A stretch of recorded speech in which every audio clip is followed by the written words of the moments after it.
cuando vamos a hablar de este informe, vamos a hablar de cuestiones que por ahí molestan a algunas personas y vamos a hablar de un enigma y es el enigma de los cubos nazis. Este enigma de estos cubos que utilizaban para crear un programa nuclear. Así es. En la Segunda Guerra Mundial, Alemania y Estados Unidos competían en una feroz batalla para ver quién lograba desarrollar primero un programa nuclear. En los primeros años de la década del 40, los varios equipos de científicos alemanes comenzaron a producir miles de cubos de uranio que serían el núcleo de los reactores que estaban desarrollando como parte del incipiente programa nuclear nazi. Los alemanes estaban lejos de lograr una bomba atómica, pero confiaban en que estos experimentos les sirvieran para ponerse en ventaja sobre Estados Unidos. De hecho, la fisión nuclear fue descubierta en 1938 en Berlín. Fueron los alemanes Otto Hahn y Fritz Strassmann los primeros en saber cómo se podía dividir un átomo y que al hacerlo se liberaría una gran cantidad de energía. Años después, sin embargo, el proyecto Manhattan y su bomba atómica demostró que en realidad los estadounidenses estaban muchísimo más adelantados que los alemanes en tecnología atómica, tenías razón, y los cubos de uranio, sin embargo, guardan claves sobre el secretismo y el recelo entre ambos países en la guerra nuclear, ¿no? En la carrera nuclear, por supuesto.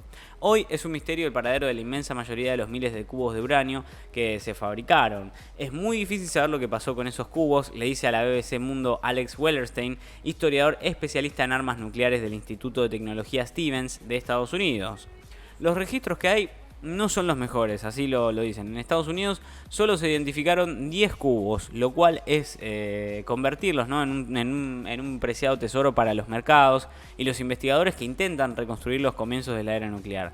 Es un experimento fallido también esto, ¿no? Porque uno de los equipos que experimentaban con los cubos de uranio estaba liderado por el físico Werner Heisenberg, pionero de la mecánica cuántica y ganador del Nobel en 1932. Heisenberg, el mismo Heisenberg. Bueno, el proyecto de Heisenberg y sus colegas consistía a atar 664 de estos cubos de 5 centímetros a unos cables colgantes y sumergirlos en agua pesada. El agua pesada está formada por oxígeno y deuterio, un isótopo del hidrógeno que tiene el doble de masa que el hidrógeno ordinario, o sea, es un agua que es un poco más pesada. La idea es que al sumergir los cubos se desatara una reacción en cadena, pero el experimento nunca funcionó. Según Timothy Coe, investigador de la Universidad de Maryland, que le hizo seguido el rastro a los cubos, Heisenberg habría necesitado un 50% más de uranio y mayor cantidad de agua pesada para que el diseño funcionara. A pesar de ser el lugar de nacimiento de la física nuclear y tener casi 2 años de ventaja respecto a Estados Unidos, no había una amenaza inminente de una Alemania nuclear al final de la guerra. Así por lo menos lo dice Coe en un artículo del Instituto Estadounidense de Física, por supuesto. Pero bueno, sí hay material confiscado, y es que en 1945, mientras los alemanes intentaban refinar los esfuerzos, Estados Unidos y los aliados ganaron la guerra finalmente. En ese momento, Estados Unidos confirmó una misión para recolectar información y poder traer material confiscado relacionado con los avances de los alemanes en cuanto a materia nuclear. Bueno, así fue como las tropas estadounidenses llegaron hasta el laboratorio de Heisenberg y en la pequeña población de Haigerloch. Bueno, hay más de 600 cubos de uranio que fueron confiscados y enviados a Estados Unidos, según un informe del Laboratorio Nacional del Noroeste del Pacífico de Estados Unidos. La idea era conocer qué tan avanzados estaban los alemanes en la tecnología nuclear, y también evitar que los cubos cayeran en manos de los soviéticos, según explica Wellerstein. Al final, los científicos estadounidenses, el hallazgo de los cubos les sirvió para darse cuenta de que los alemanes estaban rezagados en cuanto a materia nuclear. Perdidos. Hoy todavía se desconoce el paradero de la gran mayoría de los cubos que se perdieron, que no encuentran. Se cree que muchos de ellos se utilizaron en el desarrollo de armas nucleares de Estados Unidos y, según Wellerstein, algunas personas empezaron a regalar los cubos como souvenirs. Otros científicos los utilizaron como material de análisis y otros cayeron en el mercado negro. Otros más permanecen como material de colección. Y en 2019, en la revista Physics Today, logró rastrear la ubicación de 7 cubos que, según quienes los tienen, pertenecieron a los experimentos nucleares de los nazis. 3 de estos están en Alemania, uno en el Museo Atom Keller en Haigerloch, donde estuvo el laboratorio de Heisenberg, y otro está en el Museo de Mineralogía de la Universidad de Bonn, y el tercero en la Oficina Federal de Protección contra la Radiación en Berlín. Bueno, otros de los dos están en el Museo Nacional de Historia Americana de Washington, D.C. y otro en la Universidad de Harvard. Y la revista indica que al parecer un sexto cubo estuvo en el Instituto Tecnológico de Rochester, pero debido a un cambio en las normas del almacenamiento de material radioactivo, el cubo fue desechado. O sea, desapareció el cubo, básicamente. Un séptimo cubo estaba en manos de PNNL y aunque se le conoce como el cubo de Heisenberg, los investigadores no están 100% seguros de su procedencia.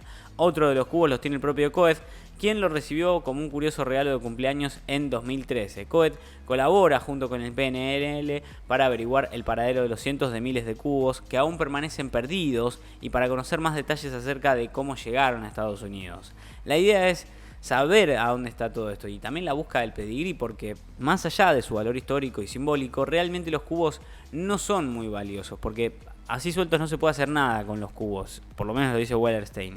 Tampoco son peligrosos, ya que generan una radiación muy débil. Después de agarrar un cubo, basta con lavarte las manos, dice el experto, y ya está. En agosto del 2021, John Schwantes y Brittany Robertson, investigadores del PNNL, presentaron un proyecto en el que describen cómo trabajan para identificar el pedigrí de varios de estos cubos que andaban perdidos por ahí. Según explica Schwantes, la idea es comparar distintos cubos e intentar clasificarlos. Para esto tienen que combinar métodos forenses y radiocronometría, que es la versión nuclear de la técnica que utilizan los geólogos para determinar la edad de una muestra con base en el contenido de isótopos radioactivos.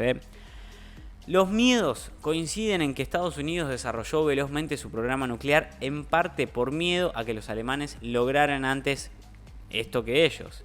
Y aunque algunos de estos cubos lo ven con curiosidad histórica, otros lo ven como el desencadenante de la peligrosa era de las armas nucleares en la que hoy está atrapado el mundo. Las armas nucleares, la energía nuclear, la Guerra Fría, el planeta como un rehén nuclear, todo esto fue motivado por el esfuerzo que se generó a partir de estos 600 y tantos cubos, dice Coet en un artículo en la cadena NPR. En todo caso, las dos grandes preguntas sobre los cientos o miles de estos cubos siguen sin respuestas. ¿Cuántos existen todavía y dónde están? Es el gran interrogante sobre estos cubos nazis que se utilizaban para crear un programa nuclear.